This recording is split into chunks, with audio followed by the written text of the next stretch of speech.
I cannot believe that we're already in the back half of 2024. Are you kidding me? But here we are. Before you know it, the calendar will be turning again, and that means we are already getting ready for 2025 conferences, and one that I'm personally very excited to attend, again, is the Insights EDU Conference. If you care at all about growing enrollment and building a student-centered higher ed experience, you really should be at this conference. Registration is now open, so secure your spot while early bird pricing is still available. Visit insightsedu.com for more information and to register. That's visit insightsedu.com for more information and to register. Attention. Registration is now open for the Middle States Commission on Higher Education 2024 Annual Conference, Protecting the Future, Champions for Higher Education, December 11th through 13, 2024 in Philadelphia, Pennsylvania. Don't miss out. Register today at msche.org/annual-conference. We'll see you there. Hey everybody, this is Elvin Freitas, co-founder of the EdUp Experience, and today we are extremely excited to announce our paid subscription service. By subscribing today, you will get exclusive early access to ad-free episodes, extended episodes, bonus episodes, original content. That's right, original content, and invites to special events, all while helping to sustain EdUp. To become a subscriber, go to edupexperience.com. That's EDUP experience.com and subscribe to our free email newsletter to learn how you can get access. Again, go to edupexperience.com. That's EDUP experience.com. Welcome back, everybody. It's your time to Ed Up on the EdUp Experience podcast, where we make education your business.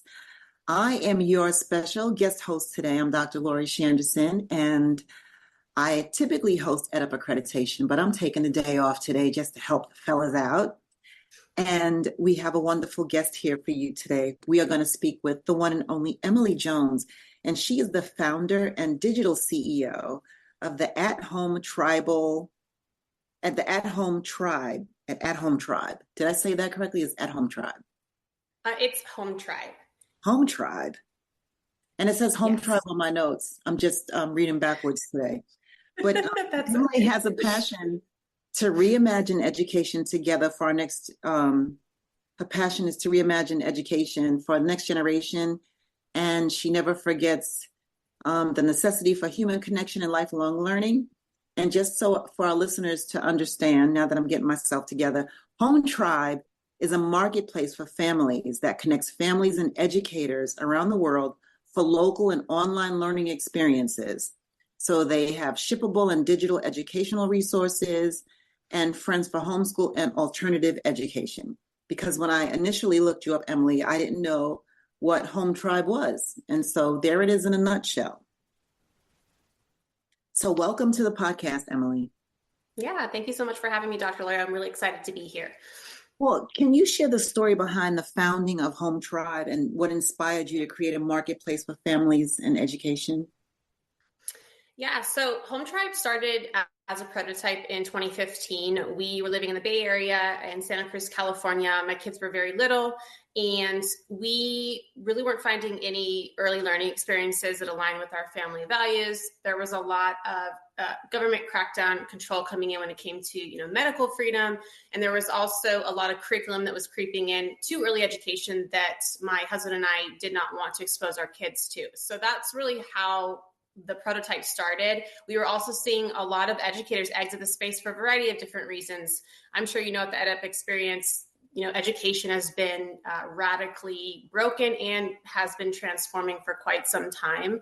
There's a myriad of issues in public education, oversized classrooms, exasperated teachers, and that's when we saw really that mold break and educators begin to shift into teaching their own children at home. So we started the prototype with 50 families and 50 educators. We were just doing simple early learning experiences to connect us together in the community. I put it down for quite some time, 3 years. We tried public ed out. The pandemic hit, and that's, again, when the transformation in education really started to pick up speed. So I relaunched Home Tribe to provide options for all different types of learners.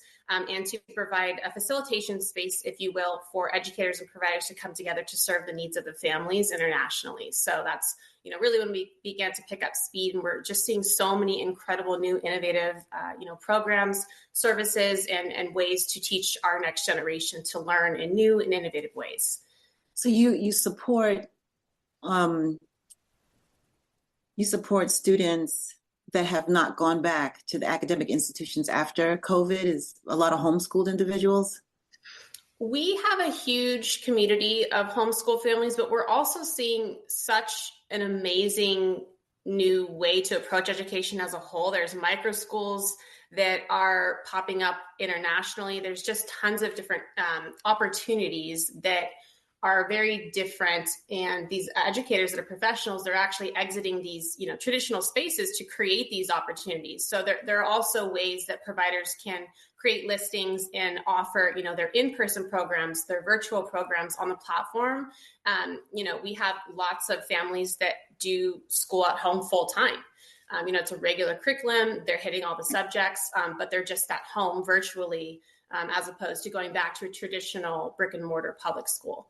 I'm getting it now. So you're kind of supplementing educational experiences, like maybe in, I don't know why I cannot get my words out today, but experiential learning opportunities that are more in line with the family values versus someone else making those decisions for you.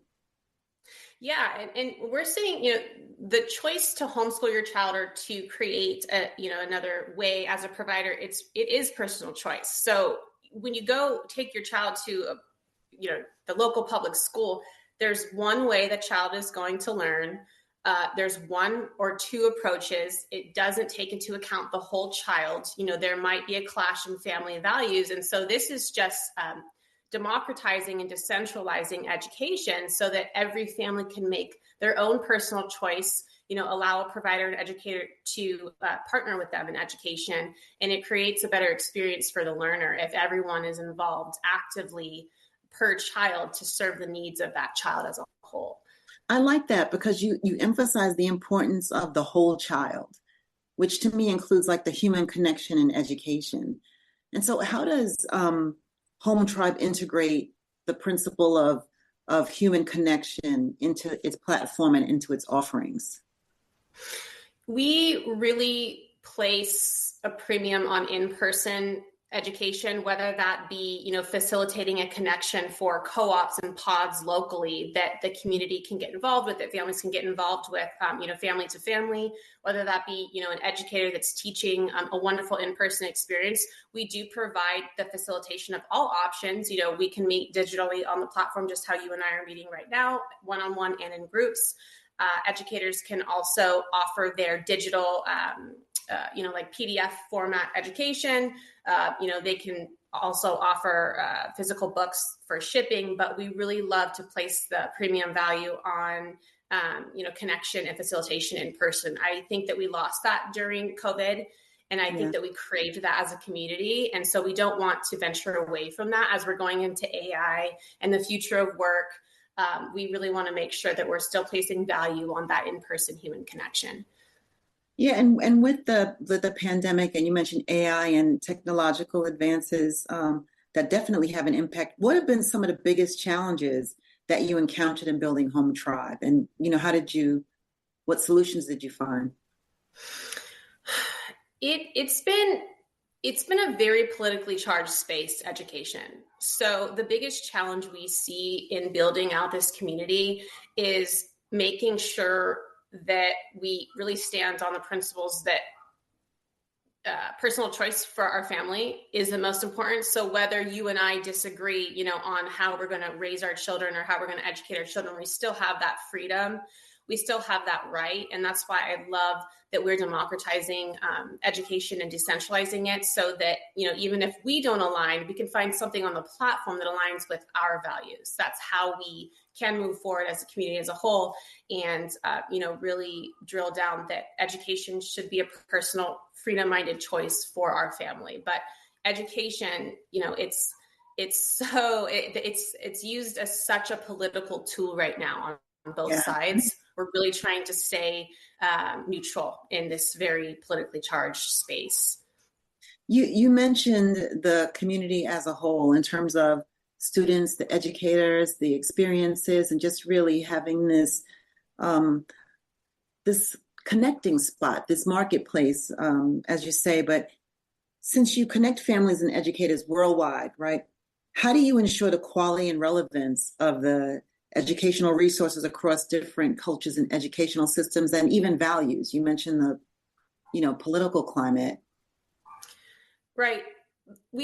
That's why, well, personally, I love business. I feel like business and the free market is a great equalizer. That's why I love America, but I also love that we can create, again, that neutral space, and it allows the market to decide, and it allows people in the community to decide what is the most valuable to them versus what is the least valuable to them. And I think that's why the marketplace component is so important, because if the people are voting, with their dollar or with their, attention on this platform, we're going to know as a company, what the upward trends are, even internationally, or if there are other hubs throughout the country or internationally that are learning and educating and providing in a different way than America, if that makes sense. There are also a lot of different laws surrounding homeschool. So again, with the free market, we give basically the keys to the providers, the educators, and the families to come on and facilitate that process, but also provide those offerings per state, per country, within the jurisdiction of their own country.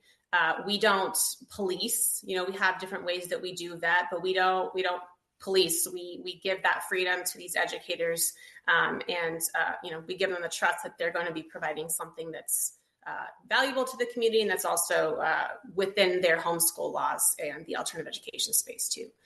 Emily, I want to make sure I truly understand the marketplace. So I'm home, I have 2 kids, they're homeschooled. There might be like a science module that I want them to get some experiential learning with. They might be mixing chemicals or something like that. It's not my expertise. Would I then go to the marketplace and find someone with expertise in that content area? Or would I look for a module? Yeah, so the way the platform works, the nuts and bolts of the platform, there are geolocation features. So if you want an in-person science teacher in your area, you can type in your city and state. They will pop up if there's a science educator provider there. If you want someone who is digitally offering these classes, you can go onto the online meeting space listing type, and you'll be able to find, and filter by, subjects, by any type of education experience. So you'll be able to pinpoint that educator. But yeah, as far as, homeschool, if say you're in California, you are abiding as a homeschool parent by those laws in California. So you want to hit on the science subjects, you want to hit on the math subjects, and that's right. How, they're having personal responsibility over their child and facilitating that process on Home Tribe. Well, what types of educational resources are most popular, and how do you curate and vet those resources? We see a mix of local in-person. A lot of homeschoolers love to opt into learning experiences in their community because it can be lonely as a homeschool family. I'm sure you've heard of a lot of families saying that they would like to fill up their day because, you're supplementing that 7 hours a day of public ed, into your homeschool. With the other kids, right? That as well. Right. That's very important. Homeschoolers are definitely social. They're not antisocial, contrary to popular belief, but, families really want to make sure that they're plugging into the local community. So local community educational experiences are very popular, co-ops and pods. One educator teaching maybe 5 or 6 kids at a local church, for example, that they're utilizing, or the home, for example. Those local listings are very popular on the platform. And then we do have tons of different digital resources. A lot of homeschool families love to utilize things like printables. I don't know if you've heard of that concept before, but they're just PDFs, things that they can print out super quick, purchase on the platform, automatically print them out for education. And then we do see a lot of one-on-one coaching. So Homeschool 101 is very popular. There's a lot of homeschool coaches on the platform, but also one-on-one tutoring is very popular digitally as well internationally. And the students that are connecting for the co-ops and pods and things like that, I think it's important to foster a sense of community. How do you perpetuate that among the users? Do they then have a place where they could maybe provide feedback about their experience collectively? Like, what do you have to support the community? Yeah, as far as online, we have, an online review space. So users, they can review that provider of the educational experience on the platform in real time. We also have a complete, support team where they are also providing our support team tons of feedback about that educator that's locally. Was it a great experience? Was it a bad experience? If they're meeting digital on the platform. As far as experiences, we do get a lot of feedback. I don't know if that answers your question, but yeah, we do have lots of different touch points for our users to get to give us feedback and for us to make changes if we need to. If you had to liken this model to anything that, most of us are used to, what would it be like shopping for? So if you looked at Etsy for their for their shippables, and they actually are opting into digital printables now that you can purchase as a homeschool family. They have a great large homeschool offering space right now. The component that's different with us is that we are focused on education. They're focused on a myriad of different industries and offerings. Pair that with Teachers Pay Teachers. That's a pretty popular digital platform. And then we have an Airbnb component because we do have these local listings where you can book, space, you can book in-person classes. So we took inspiration from a lot of different digital platforms that only provide digital experiences, but also, of course, that in-person local feel, like the Airbnb type feel that we feel is very important to the platform and to our community. This is amazing. I mean, I've never heard of anything like this, and I definitely wish I had more time to research you before we had this conversation, because I know I'm asking some pretty simple questions about it, but this is blowing my mind. I love the idea of having a repository that really is a resource for, people that are, I wouldn't say stuck with their kids all day, but really want to give them some diversity in their educational experience.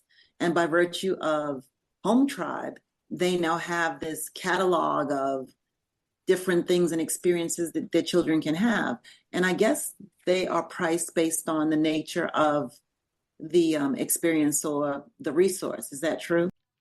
Calling all higher ed marketing and enrollment management professionals. Hear, hear. The Insights EDU conference is back. This is your chance to level up your marketing and enrollment management strategies, and the EdUp Experience podcast will be there once again. Join us at the Ritz-Carlton, New Orleans, February 12th through 14th for an unforgettable conference. Registration is now open with early bird pricing. Outstanding. Attention. Registration is now open for the Middle States Commission on Higher Education 2024 Annual Conference, Protecting the Future, Champions for Higher Education, December 11th through 13th, 2024 in Philadelphia, Pennsylvania. Don't miss out. Register today at msche.org/annual-conference or head to msche.org and click on the conference link. I'll see you there. Hey, everybody. This is Elvin Freitas, co-founder of the EdUp Experience. Are you enjoying the conversation so far? Good. I hope so. Did you know that you can actually hear this conversation early before anybody else and ad-free, so you don't have to hear my voice during these ads? And did you also know that you could get extended episodes, bonus episodes, original content? That's right, original content and invites to special events, all while helping to sustain EdUp? Well, if you didn't know, now you know. So go to edupexperience.com, that's EDUP experience.com, and become a subscriber today. First, you got to sign up to our free email newsletter, and then you'll find out how to become a subscriber. Again, go to edupexperience.com. Yeah, so again, we allow the educator or provider to set their price. So as far as, printables, that could be 50 cents. That is actually a wonderful resource for a provider because they do it once and then it gets downloaded and printed out, purchased over and over and over again. That's what we call an evergreen resource for both the educator and the parents, all the way up to premium offerings. If you want your child to attend a digital academy that's hitting all those 6 subjects and they're fully responsible for your child's education at home, that's going to run you maybe $2,000 a month. So we have a range from 50 cents to all the way up to $2,000 a month, and yearly packages as well for whatever resource the educator is providing. What if you wanted one thing? for one time. Do you offer that as a feature as well? Yes. So we're a completely free platform in terms of browsing, signing up for free, creating your listing as an educator provider and as a parent. The parent can opt in one time to, one course.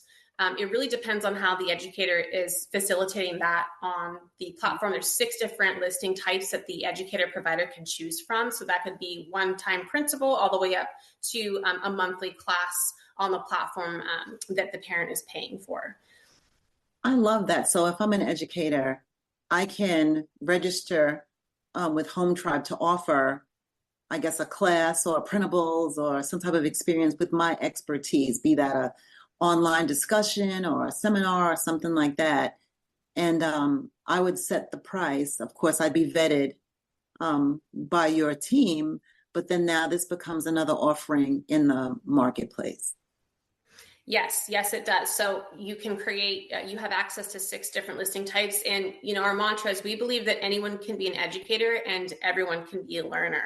So we have a huge, variety of what education looks like. There's coaching for B2B. We have a huge need for businesses who come to us to opt these homeschoolers and these people who are taking not so much of a traditional education track to higher ed. This is you talk a lot about higher ed on your podcast, I know. And so because these kids are, they're opting into new experiences at such an early age, a lot of companies come to us to opt them into these training programs that are in lieu of higher education, traditional higher ed. So that's a huge interest across industries that we're seeing across sectors in the medical, in hospitality, in tech. They really want to get their hands on homeschoolers and people who are taking non-traditional tracks to higher ed as of now, because again, education is changing so rapidly. Right. And we're trying to convince people who are of college age that there is value in education, even though they have all these options. Emily, what are your future goals for Home Tribe? And are there any new features or initiatives you're excited about? We're just going to currently continue to, provide the options that we have. We built out so wide, so horizontally at first, that right now we really want to focus on diving deep into each experience internationally. So I guess future goals for us would be a broader reach internationally. We are moving with the trend that is an upward trend of homeschoolers opting in at such a rapid pace. I think there's 3.7 million homeschoolers in the United States alone. And there's been a compound growth rate of 10.1%, I think, from 2016 to 2021. So we don't see this trend of opting out of traditional ed into these alternative education opportunities stopping anytime soon. So we just want to make sure that we're providing that facilitation and growing the education side so that we have these offerings for the families that are so rapidly exiting traditional education. You have described this, in a way that I think so many people are going to be curious about it. And I think they'd want some advice. So what advice would you give to educators who are interested in transitioning or expanding their role into alternative education or homeschooling? Because I think they're equally as burned out and as dismayed by the educational system. And, they have some trepidations about the future. And they may say, you know what, this is a space I'd like to be in. I would feel more independent. I'd have more support to educate students in the way that I feel is appropriate, sharing with them the content that I feel most expert in sharing. What advice would you give those individuals? Yeah, especially during the COVID, I've had the opportunity to speak to so many educators that were, A, burnt out, and B, actually transitioned over, and they never regretted it for 1 minute. These educators, these professionals, they're so brilliant. They are so they're such multitaskers. They have to handle 30 children, every hour, and they're not getting paid enough. And they also don't have the respect, in public education, and they can't grow as their role as an independent professional, I feel, And I believe that so many professionals are already entrepreneurs. They're already doing it. And just knowing that they already have the tools, they already have their profession that they've been in for, decades sometimes. Taking the leap is the scariest thing for them. And I would say, based off of all of the interviews that I've done with educators, that they will never regret taking that leap and becoming free of that traditional system to do what they feel is best in partnering with families and their learners. I like that. And I think that your personal journey has a lot to play in why you're that committed to this endeavor. And, because you mentioned your personal journey and the challenges with your children and wanting to have them exposed to something different, how do you think that approach has maybe directed your approach for Home Tribe? Like, what did you take from that to bring to this experience to help you maybe know what to look out for, to know what challenges lie ahead? Yeah, the catalyst for the relaunch for Home Tribe was finally when we were done with 8 months of online Zoom, which was horrific for every parent and educator involved, going into in-person and not being able to go into our child's classroom whenever we wanted to volunteer. Our personal school, our neighborhood school, actually had a chain link fence after COVID that we were not allowed to approach or cross. And so that was really the line for me as a parent. I wanted to be actively involved. I didn't want to just blindly drop my child off at a school that wanted to boot parents out all day. And so I found out, diving deep into this space and transitioning over into this new community, that I wasn't the only one that felt that way. And that's why education has transformed, because parents want to partner with their kids and educators want to partner with parents. But we have this barrier, which is traditional public ed, that's preventing us from partnering with our families and with these educators that are passionate about teaching kids and partnering with them as a whole, serving the whole child, not just one way in public education. Emily, do you know what maybe the schools are, what their attitude is and how they feel about what you're doing? Are they supportive of it because it augments and supplements what they're doing? Do they see it as a threat? I think it depends on which tier of public education you talk to. So if you're talking about, the board, I don't think that the board likes that families and educators are leaving, because public education, at the end of the day, it's a product. And not only is it a product, it's a monopoly on education. And so I don't believe that public ed as a whole is happy with this transition. I was very surprised in doing a lot of interviews with educators that were leaving that they actually wanted more families to homeschool because they don't feel that children in public education are being served. That was a huge surprise to me, that they were actually on board with the home education experience and with alternative education opportunities. I think a lot of the challenge too, you mentioned when you talked about the larger class sizes, educating that many students at one time is challenging enough, right? But then you think about all the mental health issues and all the other challenges that they have at home, and, that can just add on to the ability to provide a solid, rigorous education. Do you have those same types of challenges, or have you heard about them relative to what Home Tribe is doing? Do you, I already can imagine that it's not the same, but I'm just curious to know if you experienced some of those similar challenges. As far as when we crossed over to homeschool and alternative education? Yeah, are the providers noting instances where they find that they're doing more than educating in their subject matter, or did they let that go when they left the traditional school system? Well, because educators have full control over the experience, they're so much happier. There's other challenges that are, you're not going to go into a facility that's funded. You have to make sure that you're providing the space, or you're opening up a school if that's, your dream as an educator provider to do so. So there's different challenges and different stressors. As far as being able to serve the child and the family directly, I've heard nothing but amazing things, because again, we're decentralizing and we're taking out, the process and the facilitation of public school. That's just more hands in the bucket that we really don't need when we're just trying to get our kids to learn what they need to learn and what we want them to learn.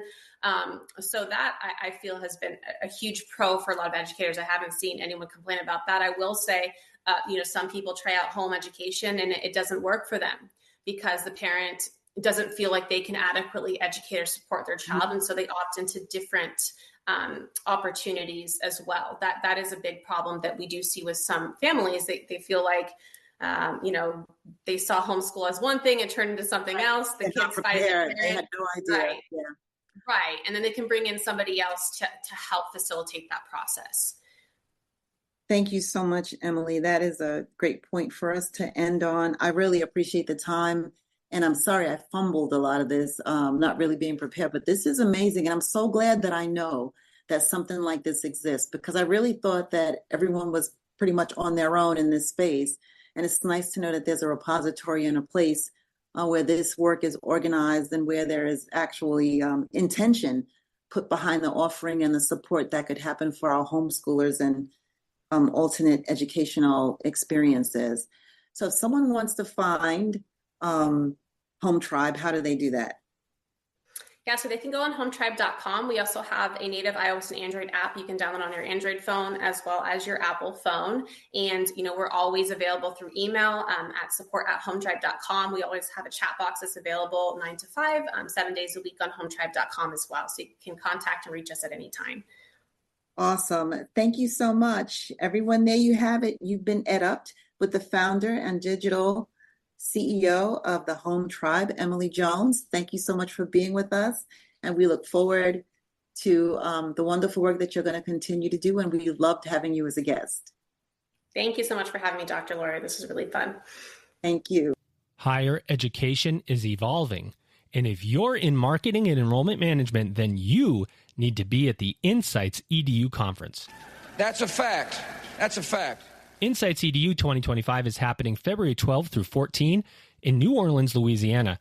This is your chance to explore the latest trends in higher education and discover new and innovative strategies to level up your program marketing and enrollment. Hear from some of the best speakers in the industry, from companies like Google, LinkedIn, Adobe, and more.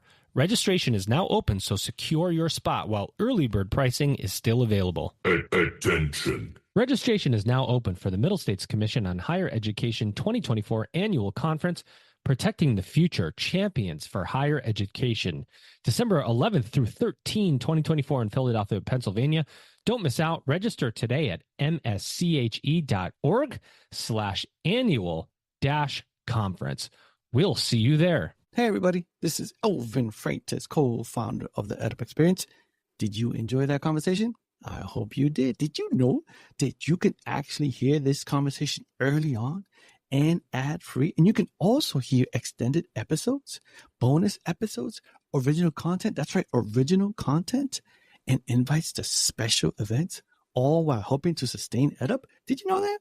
Well, if you didn't know, now you know. To become a subscriber, go to edupexperience.com. That's EDUP experience.com to subscribe to our free email newsletter to learn how you can get access. Again, that's edupexperience.com. That's EDUP experience.com.